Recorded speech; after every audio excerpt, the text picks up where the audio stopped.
Well, everyone, Anno 117 Pax Romana is here, and I've been playing it for the last week or so, and I can't stop. It's a bit of an addiction at this point. If you don't know, these are like my guilty pleasure games when I'm not working on channel stuff, when there's not like a big new release coming.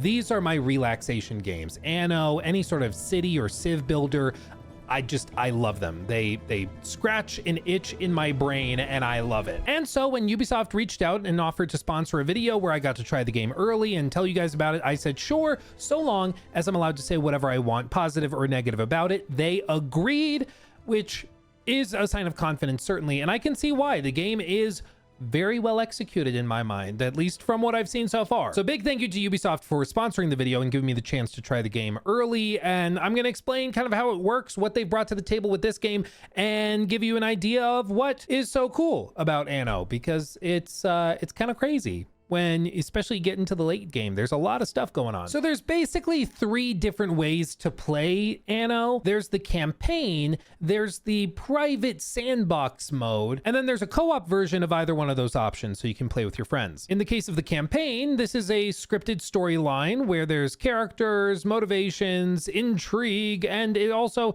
has a more linear approach to it, which makes it much easier to learn the game if you've never played an Anno before or you just need a refresher. Then there's the sandbox mode where you can build your own city however you see fit, and you can expand on it in all sorts of different ways. There's also a bunch of other settlements within the same province. So as you can see in Latium, I set this particular game up with a few different players and we're all fighting over the same resources, setting up trade operations across. But like you'll see this guy is like the bane of my existence. He is like so far ahead. It's like a little insane. Like here, I'll just cycle it forward to daytime.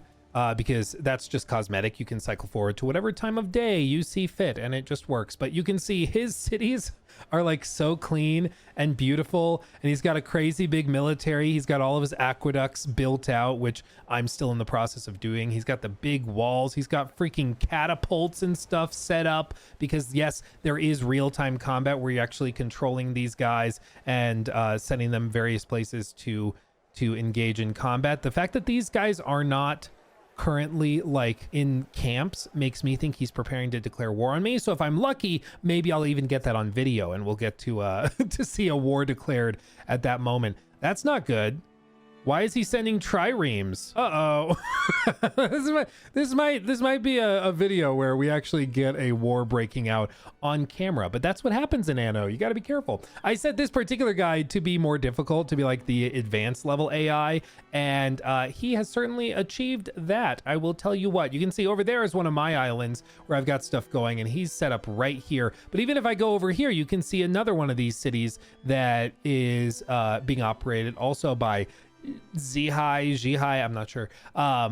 And this one's a little bit more bare bones, not as advanced, but it's getting there. This one is being run by Dorian, and you can see some of the inspirations and how he's doing things. Got the big statues and stuff set up. But this is one of the cool things about Anno, is that it allows you to take the big macro view, literally backing the camera up, and then it also allows you to get up close and personal, to inspect the city, see what all of the civilians are doing, and see how you can make their lives better. Or in the case of this video, potentially worse, because I'm going to try to kickstart a couple of devastating cataclysms for the sake of this video to showcase kind of how this works. So as you can see, there is a plague breaking out in part of my city, a disease, and this happens when the health of your city is not properly maintained. And there's certain ways that you can do that. Like if you go to the build section, you can see that there's like Medici's or like doctor's offices, and that can help if you, for example, manufacture a lot of soap for your civilians. That can help keep the city clean and avoid disease. But if these things are left untreated, it will spread throughout the city. Buildings will become abandoned, as you can see here, and very quickly your big city could start to fall apart simply because of a couple of simple oversights. Another big thing that can happen are like fires breaking out. As you can see up here, island fire safety. Currently, it's not great, and I'm going to try to exacerbate this by deleting some of the vigiles, I'm not sure, whatever, that fight fires within the city. And so if I delete those and demolish them, it will actually make it more likely for these to break out, which I think would be funny. So I'm going to go and delete those, and we'll see if later in the video we have a fire breakout, because again, I think that would be interesting to see how we deal with it. This kind of hurts because I knew this is what I was going to do for the video. I knew I was going to like build something up, make it really expansive and large so I could demonstrate a lot of different things within the game, and then I was going to literally burn it all down for the sake of the video, but it still hurts. It still hurts a little bit. I'm gonna be real. Ooh, look over here. So over here, there is currently an uprising. You see all of these civilians that are like rioting and freaking out. This is because they are unhappy with things in the city. Everything you do when building your province has to be carefully calculated as you lay out city streets, as you build more houses, just like this, and as you upgrade them, because as you satisfy certain needs within the city, you will have the chance to upgrade them just like this, and then they'll get leveled up, in this case, to the third tier of civilians. So as you can see down here, we have the level 1, we have level 2, and we have level 3. Each of them have different needs, and if you click on their houses, you can actually see what they need and expect. In this case, the basic civilians need, you know, food. They need their sardines and their porridge. They also want access to markets and taverns, and then they also need access to tunics and these little hat things, Peleus, which are adorable. But then as you level them up to the second tier with plebeians here, you can see they still have those same needs, but then they also gain needs to things like amphorae and also olive oil, if you happen to be able to produce that. But all of these things require different resources. For example, earlier I mentioned the need for soap, and for soap you need a few different components. If you click on this in the building taskbar, you can see what you need. In this case, we need access to pigs. We need to turn the pigs stuff into lard, and we can do that using charcoal, which also feeds into that production pipeline. But then we also need lavender, and so we will build an actual lavender plantation, as you can see here, which also has the added effect of smelling nice. So it actually increases the happiness of buildings that surround it, which makes it a nice thing to build within your city if you're trying to increase happiness and avoid riots like are happening down here. Don't you like how I'm just kind of leaving them be? I'm like, yeah, get it out of your system. You'll be fine. Whatever. It'll be fine. I'm waiting for a fire after all. Everything's gonna be fine. It's all going to come burning down in a minute anyways. But this is really the appeal of Anno, is that it's a hybrid of city building and then like simulation, and then also games like Factorio and games like Satisfactory, where you're building production lines and storage layouts and stuff, where like here, for example, I have a limestone quarry. That limestone quarry, of course, produces limestone, and that limestone is used in conjunction with silica that's produced down here, and that silica is then used and combined with the limestone to create concrete, and the concrete I then use to build up the aqueducts, which will eventually provide water for the city. And as you can see, I've laid out the blueprints for the aqueducts, but I'm still in the process of building it because it takes a lot of concrete, which takes a while to produce. But once I have enough concrete, I can just go through and actually construct all of those things that I had previously outlined. And as it gets built out, it just gets settled like that. I'm running lower on concrete. You can see these resources down here. And once I've run out, I will just wait until more is produced, and I can go on the fastest speed to expedite that process. And these basic principles will hold whether you're in the sandbox mode or if you're playing the campaign with your friends or the campaign by yourself. Like I said, the campaign is nice because it's much more linear, at least in its beginnings, so it helps you get your feet under you as it kind of introduces a rough storyline of why you're building the city like you are, and then you move over to a new city and a second settlement once you have the opportunity to do that, which I guess I should show you because I do have a secondary province. You can see our little mini map down here. If I click over here, it takes us to my second little settlement, which I have over here on a secondary island because it has access to resources, as you can see, that I don't have on the other islands, such as mackerel and resin, which is useful for building other things that citizens will need, such as in this case, amphorae, which I can get access to here which I didn't have access to on the other island, which is represented by that fertility stat. As you can see, resin fertility. But if I go back to the starter island and I try to plop it down, it says missing fertility. And so certain islands can garner and provide different resources that you don't get elsewhere. And once you've manufactured or collected those different materials in those other provinces, what you can do is pretty straightforward. You just go over here, you select like one of your ships. In this case, I have a civilian ship that's doing all sorts of trading between my different settlements. I can select this, and then you can build literal trade routes either across your own settlements or to other players or AI if you've made trade deals with them. And here you can see all the different ships that are moving things in and out of ports. And you can see certainly how Prince of the Northland is kind of dominating everything. You can see just how many ships and things he's got going around compared to me and our friend Dorian, who's not doing a lot either, just waiting to get curb stomped, frankly. And this is the thing, I got really into Anno 1800, which was the last big game that they actually had like 6 years ago, I think. And I played the crap out of it right at the end of college when I probably should have been studying, and I've been out of the loop for a while. So getting into Anno 117 has been like, I remember some of this stuff, and they've of course added a lot of stuff that they didn't have in Anno 1800, but it's really just nice to be back because the formula is straightforward. It's this hybrid of city management with simulation, and then at times even military with like actually commanding units to fight battles for you. As you can see here, I've got my soldiers encamped, which reduces the cost of having them trained up. But if I want to get them out of their encampment, all I can do is select them and then move them. And you can see they're actually moving in real time, and there's actual physical soldiers there. Now, while I am trying to goad the AI into declaring war on me for this video in real time, I have not actually been successful yet. So instead, I'll show you some of the footage from the campaign mode that I captured while I was playing on my laptop, where you can actually see some of these fights breaking out, where I had a bunch of spearmen that were tasked with defending the city, and you can see how the battle actually played out. It was pretty straightforward. I kind of had way more soldiers than they anticipated for this attempted insurgents, but you know what, it ended up working out just fine for me. But that is a very small scale battle. What happens in the late game can be absolutely massive, like we've seen in this game, just with like the sheer volume of other players' ships that are traveling around. When he declares war on me, it's gonna be messy, and I'm sure he's just biding his time and waiting for the moment to be right, but when that happens, it's gonna be messy. I was hoping to get it on camera. Maybe I will, maybe I won't in this video. I don't know.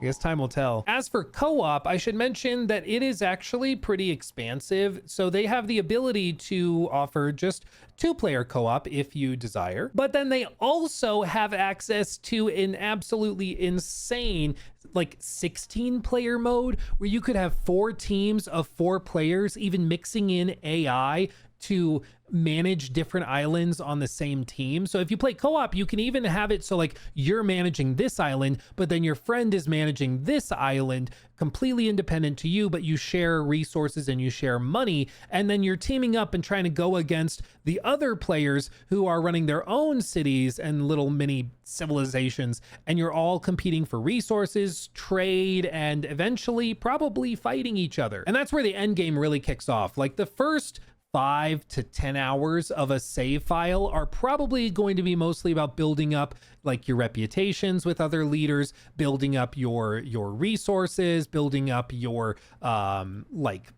basic infrastructure when it comes to managing just like production and resident happiness and things like that. I'm also going to delete these. I want to start a fire. Let me start a fire. Come on. It's always funny when you don't want to start a fire is when there is no fire. But like I just deleted a warehouse for some reason. But like the moment you want a fire, they're nowhere to be found. Like, what are we doing? I'm just getting trigger happy. I'm just deleting any building with a tower, even when it's not. Like this for example is one of the doctor's offices, but I just deleted a couple of them because I was like, ooh, tower, must be a fire station. Nope. It'll happen soon enough.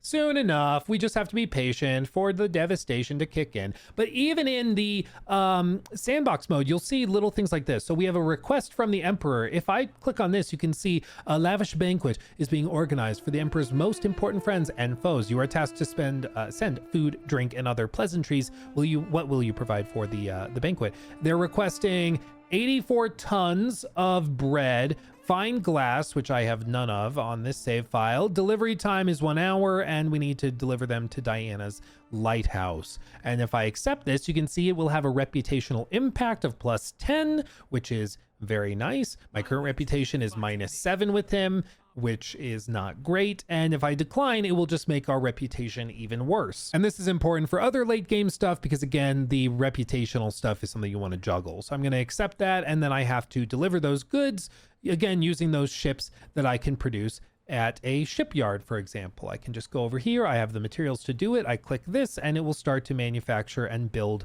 the ship. And you can actually see them doing it in real time. This is also one of my favorite little things in these games, is watching the civilians walk around and do stuff. You can see these guys carrying the barrels of stuff they need. Why are you doing it? You can roll them. They're barrels. It's straight out of Breaking Bad, when they're carrying the barrel instead of rolling it. That's what this makes me think of. Roll the barrel. It's literally a circle. It's a cylinder. Do it.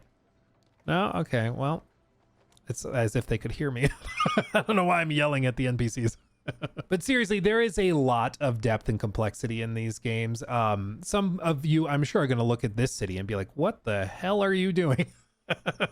I'm trying to start a fire is what I'm trying to do.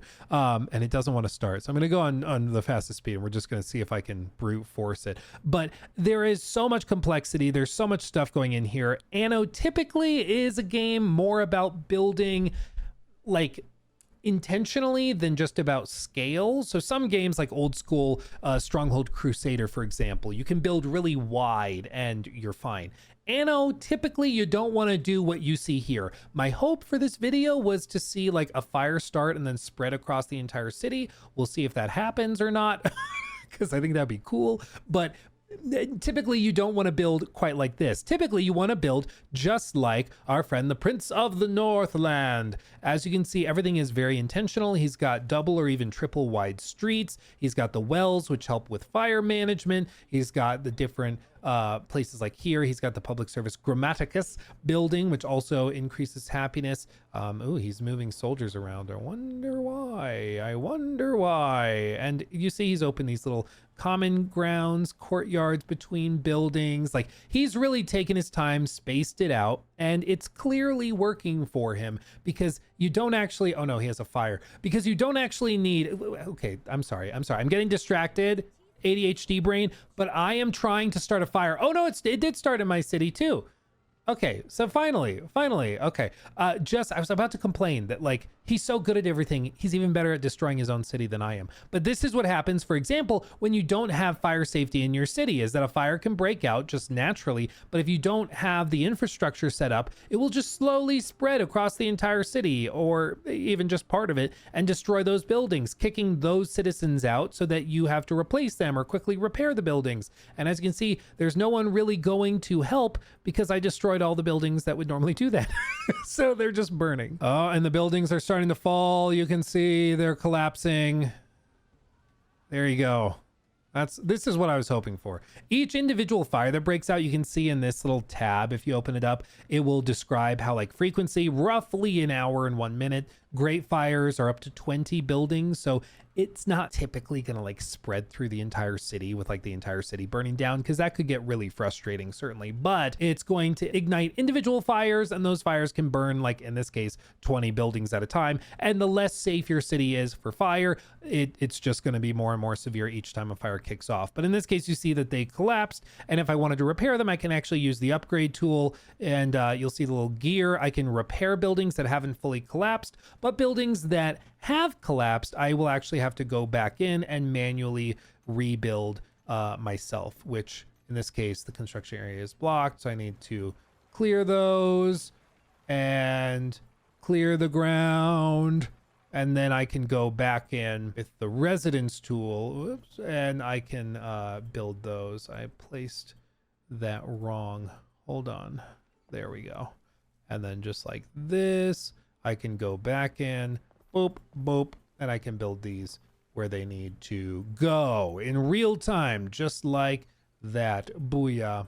Booyah. And slowly but surely, citizens will move back in and life will return to normal. At least until a war is declared, which is what I'm going to try to kickstart. You see, there is a diplomacy screen where you would see all of the players that are in the game playing co-op with you, or you could play against other AI, as I am in this case. In this case, you can see Neferneru.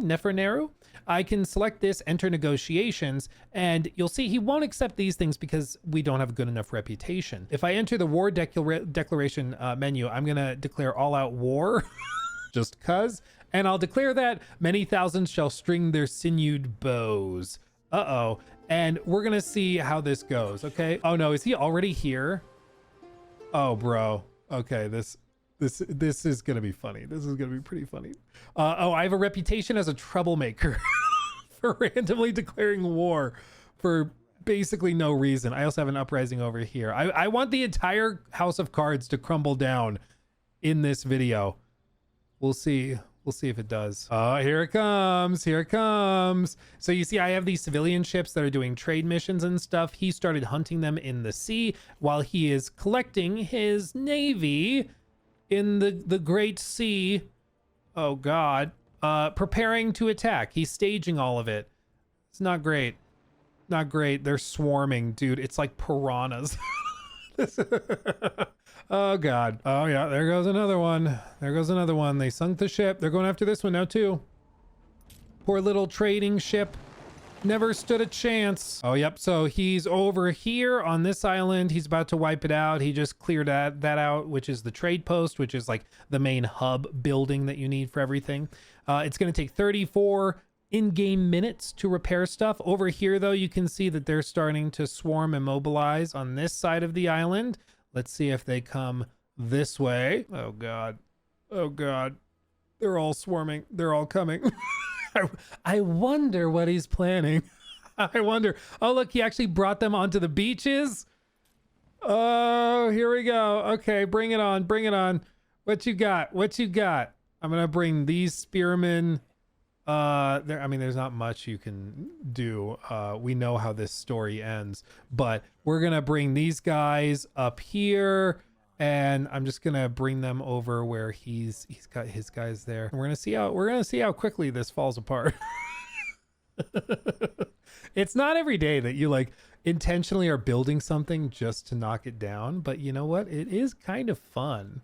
It's kind of fun. Okay, so in this case, we are basically just gonna send everybody we have because I want to get some footage of like a big battle, hand-to-hand combat style. So I'm gonna send all of my crew in to attack just like this. We're gonna see what happens. I'm gonna fast forward a little while they move in. We're gonna see see how advanced they really are. We're gonna take a look. We're gonna take a look. Here they go. They're charging in. The spearmen. It's not going too great. They're just kind of poking each other, but they're trying. And then I have these guys coming in. Some more spearmen. I have even more spearmen also coming in. We're gonna try. Got the backup. The cavalry's coming. I mean, not literal cavalry, but like, you know, metaphorical cavalry.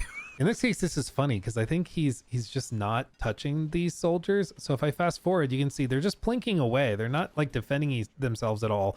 But now the triremes come. Oh, he brought literal cavalry. Okay, I guess he was just like baiting me in. Oh, I fell for it. He got me. Oh no. Oh no. And then here come the literal cavalry. Oh, they're all charging in. Real-time battles. Here we go. Oh God. Sorry guys. You fought valiantly, dude. And then he's got the big catapults just launching stuff into the air. Honestly, this is what I was hoping we would get on camera. I kind of forgot at the start of the video I could just declare war on him and then he'd be like, really? But you know what? This worked out quite nicely. So you'll see how quickly he's able to just plow through these guys. There's some archers here, but they're not going to stand much of a chance, especially with the cavalry coming in. So they disperse and try to break free. They panic and run off. And you can see he's very close to winning the war already, taking the city, but he's going to charge in and pretty much clear things out. And if I wanted to see what the battle looked like at night, I could just do that by clicking this, and then I can go forward some time. Maybe I want to just go to midnight, basically. I can do that to see what it looks like, because it is just cosmetic. You can just see what it looks like and pick your poison. And I have a feeling this will wrap up quite quickly.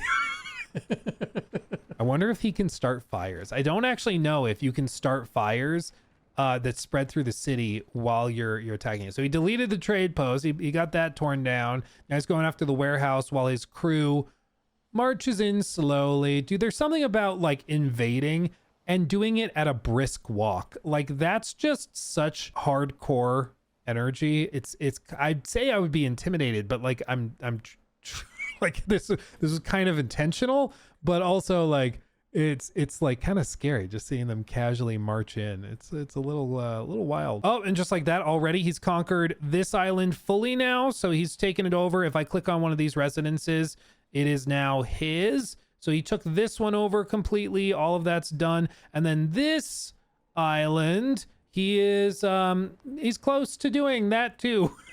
He's approaching it. There you go. Annihilated by a competitor, and you're done. He cleared it out and destroyed me. And that's how this can turn out if you declare war on somebody way, way, way more powerful than you. But because this isn't a full live co-op game, I can just reload to a previous save. In this case, the one right before everything goes completely catastrophically wrong.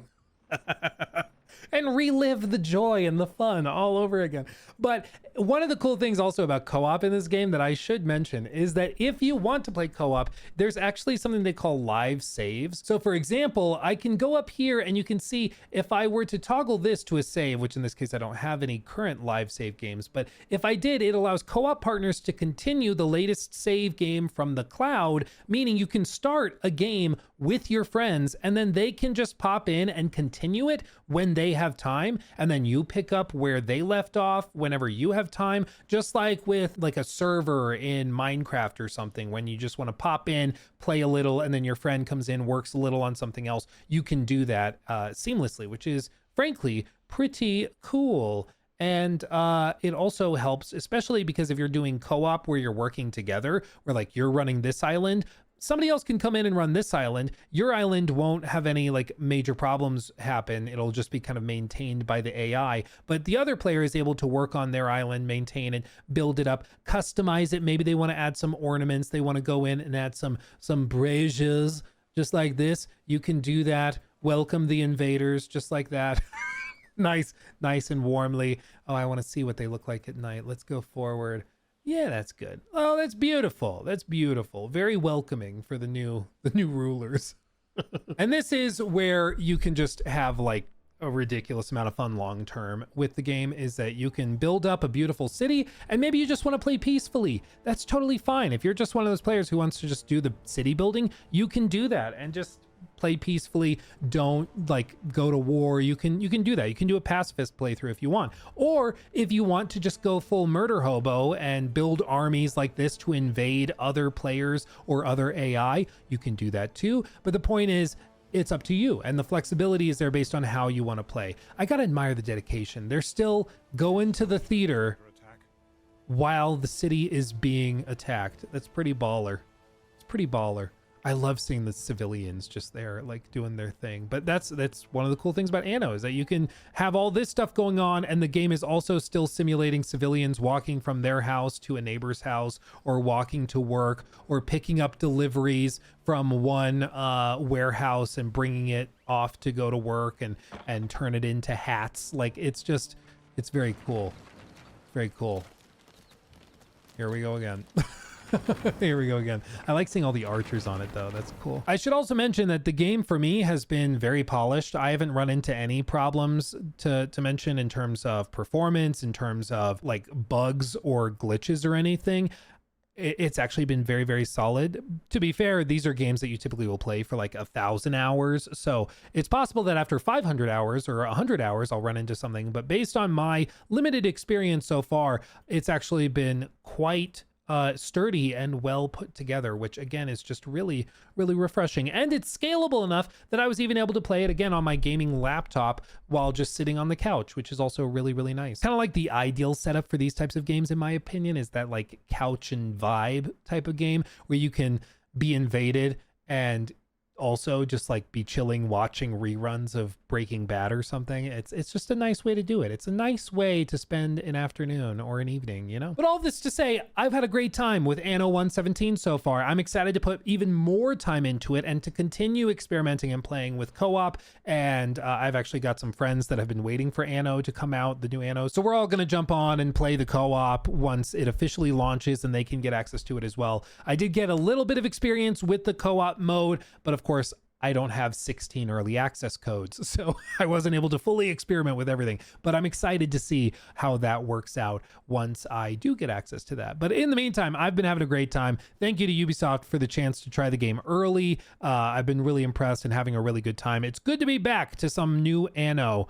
I'm enjoying it and eating it up because it's just one of those games that's just dangerous, man. Like, you'll lose so many hours to this. It's one of those games that, you know, you think that you're playing it for an hour, but you look up and it's been 5 hours. That's how this works. It's dangerous. It's really dangerous. As for things that I would like to see improved or changed and stuff, I think it's pretty straightforward. Like, I haven't had any big problems or anything like I mentioned. I would say like streamlining. I think if you're not familiar with Anno or with trade routes in games like this, they can be a little confusing at first because, again, it depends on ships that you have. In this case, he destroyed all of mine. But like I showed you earlier, when you do have ships that haven't been destroyed in war, you can set those up to deliver goods back and forth between islands. But you can only do that with other civilizations once you have a trade pact with them, which requires certain reputational things to have happen. And that's not super clearly communicated to new players, I think, even in the campaign. So that's something I think could be streamlined a bit, but overall, I've been having a great time. I can't wait to continue playing it.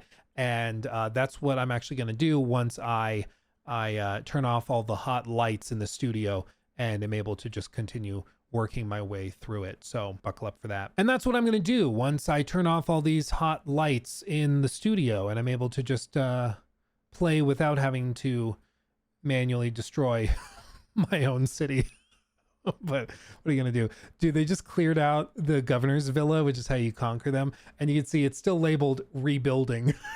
It's like everything's fine as they're hammering the bricks together. Like, it's gonna be fine, nothing's wrong, everything's cool, no problem here, everything's fine. But that's gonna do it for me. Thank you for watching. Thanks for hanging out with me, making my dreams a reality. Thank you to Ubisoft for the early access to the game and being confident enough to say I can say whatever I want. Lucky for them, I really, really like these games, and so it's pretty easy for me to be like, yeah, I really like it, it's really good. There it goes, it conquered again. There it is. Game over, Red Rover. Perfect timing. Thanks for watching. I love you all desperately. I'll see you in the next video. Hugs and kisses. Bye-bye.